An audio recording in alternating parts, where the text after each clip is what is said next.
जय श्री राम। नमस्कार दोस्तों, आप सभी को एक बार फिर बुढ़वा मंगल व बड़ा मंगल की हार्दिक शुभकामनाएं।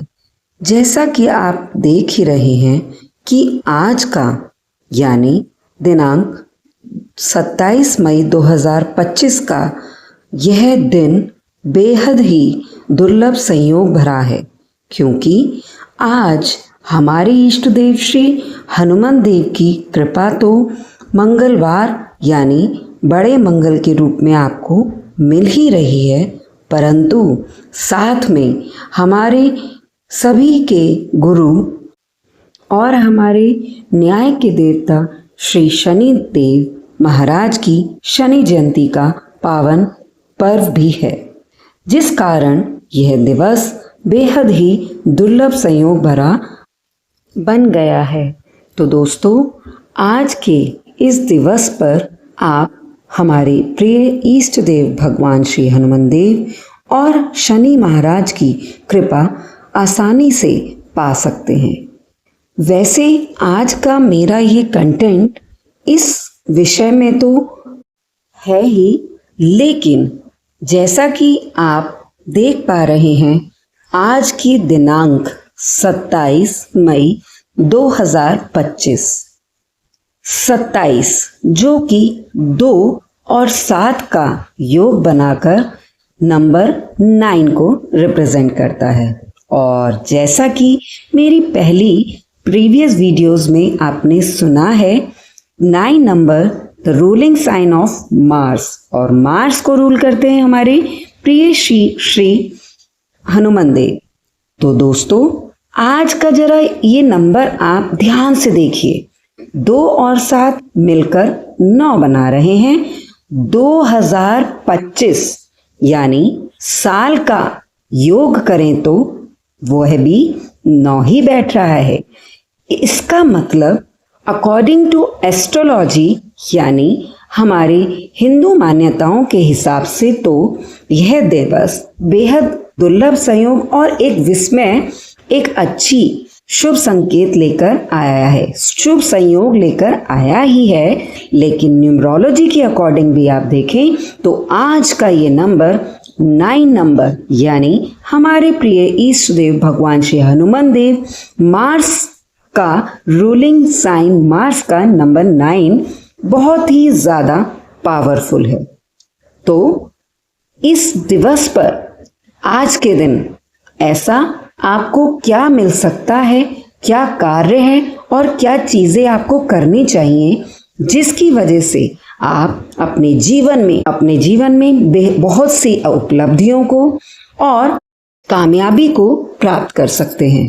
दोस्तों, आज के दिन सबसे पहले आप श्री हनुमान देव के समक्ष एक चमेली के तेल का दीपक जरूर अर्पित करें।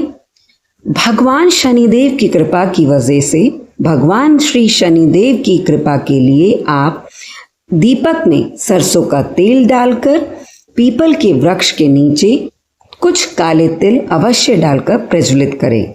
साथ ही अगर आप अपने पितरों की, पूर्वजों की कृपा प्राप्त करना चाहते हैं तो दीपक में एक सरसों के तेल का एक दीपक, उसमें काले तिल अवश्य मिलाएं और किसी भी बहते जल में, यानी कोई भी आपके पास ऐसी वाटर बॉडी है जहां आप फ्लो कर सकते हैं दिया, तो वह कार्य भी अवश्य करें।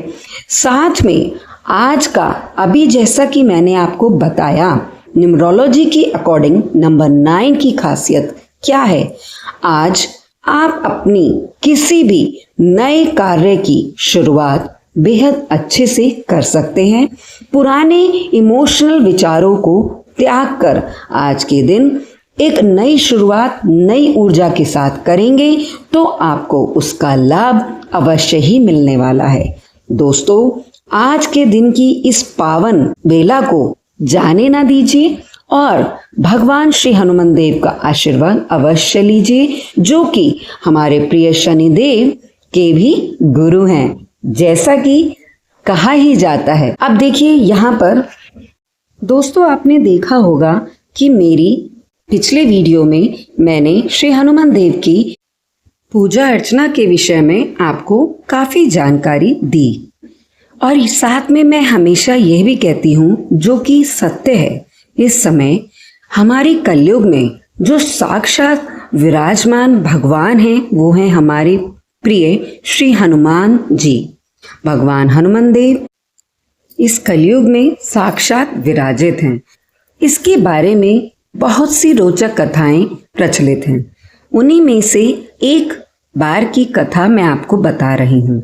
दोस्तों, एक बार भगवान श्री राम भगवान हनुमान देव को बोले, हनुमान जी चलिए अब वैकुंठ की ओर चलते हैं। अब हमारे प्रिय हनुमान देव ने कहा, प्रभु वैकुंठ में आप मुझे क्यों ले जा रहे हो? जैसे छोटे बच्चे कहते हैं कि मुझे वैकुंठ में क्यों ले जाया जा रहा है या आप मुझे क्यों लेकर जा रहे हैं वहां? तो हमारे भगवान राम जी ने कहा, क्यों नहीं जाना? हनुमान जी ने पूछा, प्रभु क्यों लेकर जा रहे हो और कहाँ लेकर जा रहे हैं? भगवान बोले, वैकुंठ लेकर जा रहे हैं। हनुमान जी ने पूछा, वहाँ आपके नाम का भजन कीर्तन होता है क्या? प्रभु ने कहा, नहीं, वहाँ तो मेरे नाम की कथा नहीं होती। तो हनुमान जी ने बोला कि प्रभु मैं तो धरती पर ही रहूँगा, क्योंकि जब मैं धरती पर होता हूँ तो आपकी कथा भी सुनता हूँ और आपकी कथा सुनते सुनते दर्शन भी कर लेता हूँ। प्रभु ने कहा, तो धरती पर तुम कब तक रहोगे? तो हनुमान जी ने कहा, प्रभु जब तक इस धरती पर एक भी मनुष्य राम नाम बोलता रहेगा तब तक मैं इस धरती को छोड़कर जाने वाला नहीं। इसीलिए आज भी हमारे प्रिय श्री हनुमान देव धरती पर साक्षात विराजमान हैं। तो दोस्तों, मेरी ये महिमामय बातें मैं आपको हनुमान जी की भक्ति की ओर अग्रसर करते हुए इसीलिए बताना चाह रही हूँ कि जो भी भक्तजन हनुमान जी की भक्ति में लीन रहते हैं तो हनुमान जी का आशीर्वाद तो उन्हें मिलता ही है, साथ में सभी देवी देवताओं का आशीर्वाद भी उनको अवश्य मिलता है और अंत में वे वैकुंठ धाम की ओर प्रस्थान करते हैं। जैसे कि आपने हनुमान चालीसा की इस चौपाई में सुना ही होगा, और देवता चित न धरई हनुमत से सर्व सुख करई। मतलब जब कभी आपको अपने किसी भी इष्ट देव की कृपा प्राप्त भी करनी हो तो हमारे श्री हनुमान देव से गुहार लगा सकते हैं, क्योंकि वो आपकी अर्जी को खाली नहीं जाने देंगे। वो तो हमेशा अपने भक्तों के सभी कार्य बेहद सुलभ तरीके से सुलझाकर पूरे करवाते हैं। तो ऐसे हैं हमारे प्रिय श्री हनुमान देव। दोस्तों, आपको आज का मेरा ये कंटेंट कैसा लगा? आशा करती हूँ आपको आज का मेरा विषय अवश्य पसंद आया होगा। If you like, so please do not forget to like, share and subscribe my channel Himani की संस्कृति वसुधैव कुटुंबकम, जिसका अर्थ है समस्त विश्व एक परिवार। आप सभी को हमारे प्रिय श्री हनुमान देव के तीसरे बड़े मंगल व शनि जयंती की ढेरों शुभकामनाएं। आपका दिन मंगलमय हो। धन्यवाद। फिर से मिलेगी आपकी हिमानी आपके अपने चैनल पर फिर से एक नया कंटेंट लेकर। धन्यवाद। नमस्कार। जय श्री राम।